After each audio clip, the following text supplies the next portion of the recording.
Hello दोस्तों, आज मैं आपके लिए लेकर आई हूँ बहुत सुंदर सीख देने वाली छोटी सी कहानी। फोन की घंटी तो सुनी मगर आलस की वजह से कंबल में ही लेटी रही। उसके पति सुमित को आखिर उठना ही पड़ा। दूसरे कमरे में पड़े फोन की घंटी बजती ही जा रही थी।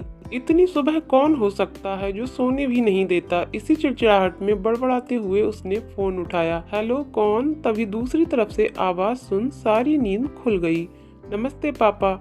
बेटा, बहुत दिनों से तुम्हें मिले नहीं, सो हम दोनों 10 बजे वाली गाड़ी से आ रहे हैं। दोपहर का खाना साथ में खाकर हम 5 बजे की गाड़ी से वापस लौट जाएंगे। ठीक है, सुमित ने कहा। हाँ पापा, मैं स्टेशन पर आपको लेने आ जाऊंगा। फोन रखकर वापस कमरे में आकर उसने पूजा को बताया कि मम्मी पापा 12 बजे की गाड़ी से आ रहे हैं और दोपहर का खाना हमारे साथ ही खाएंगे। कंबल में घुसी पूजा का पारा एकदम 7वें आसमान पर चढ़ गया। वो इतवार को भी सोने नहीं देता। अब सबके लिए खाना बनाओ, पूरी नौकरानी बना दिया है। वो गुस्से से उठी और बाथरूम में घुस गई। सुमित हक्का बक्का हो उसे देखता ही रह गया। जब वो बाहर आई तो सुमित ने पूछा, क्या बनाओगी?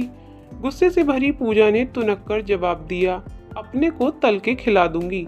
सुमित चुप रहा और मुस्कुराता हुआ तैयार होने में लग गया। स्टेशन जो जाना था। थोड़ी देर बाद गुस्सैल पूजा को बोलकर वो कि मम्मी पापा को लेने स्टेशन जा रहा है, वो घर से निकल गया। पूजा गुस्से में बड़बड़ाते हुए खाना बना रही थी। दाल सब्जी में नमक मसाले ठीक हैं या नहीं की परवाह किए बिना बस करछी चलाए जा रही थी। कच्चा पक्का खाना बना बेमन से पराठे तलने लगी। तो कोई कच्चा तो कोई जला हुआ। आखिर उसने सब कुछ खत्म किया। फुर्सत की सांस लेते हुए सोफे पर मैगजीन के पन्ने पलटने लगी। उसके मन में तो बस यही चल रहा था कि सारा संडे खराब कर दिया। बस अब तो आए, खाएं और वापस जाएं। थोड़ी देर में घर की घंटी बजी तो पूजा बड़े बेमन से उठी और दरवाजा खोला। दरवाजा खुलते ही उसकी आंखें हैरानी से फटी की फटी रह गईं और मुंह से एक शब्द भी नहीं निकल सका। सामने सुमित के नहीं, उसके अपने मम्मी पापा खड़े थे, जिन्हें सुमित स्टेशन से लाया था। मम्मी ने आगे बढ़कर उसे झंझोड़ा। अरे क्या हुआ? पूजा इतनी हैरान परेशान क्यों लग रही है? क्या सुमित ने बताया नहीं कि हम आ रहे हैं? जैसे मानो पूजा की नींद टूटी हो। नहीं मम्मी, इन्होंने तो बताया था, पर चलो आप अंदर तो आओ। सुमित तो अपनी मुस्कुराहट रोक नहीं पा रहा था। कुछ देर इधर उधर की बातें करने में बीत गया। थोड़ी देर बाद पापा ने कहा, पूजा गप्पे ही मारती रहोगी या कुछ खिलाओगी भी? ये सुन पूजा को मानो सांप सूंघ गया हो। क्या करती बेचारी को अपने ही हाथ से बनाए अधपके और जले हुए खाने को परोसना पड़ा। मम्मी पापा खाना तो खा रहे थे मगर उनकी आंखों में एक प्रश्न था जिसका वो जवाब ढूंढ रहे थे। आखिर इतना स्वादिष्ट खाना बनाने वाली उनकी बेटी आज उन्हें कैसा खाना खिला रही है? पूजा अपराध बोध सी मुंह नीचे किए बैठी खाना खा रही थी। मम्मी पापा से आंख मिलाने की उसकी हिम्मत नहीं हो पा रही थी। खाना खत्म कर सब ड्राइंग रूम में आ बैठे। सुमित कुछ काम है, अभी आता हूँ कहकर थोड़ी देर के लिए बाहर निकल गया। सुमित के जाते ही मम्मी, जो बहुत देर से चुप बैठी थी, बोल पड़ी, क्या सुमित ने बताया नहीं था कि हम आ रहे हैं?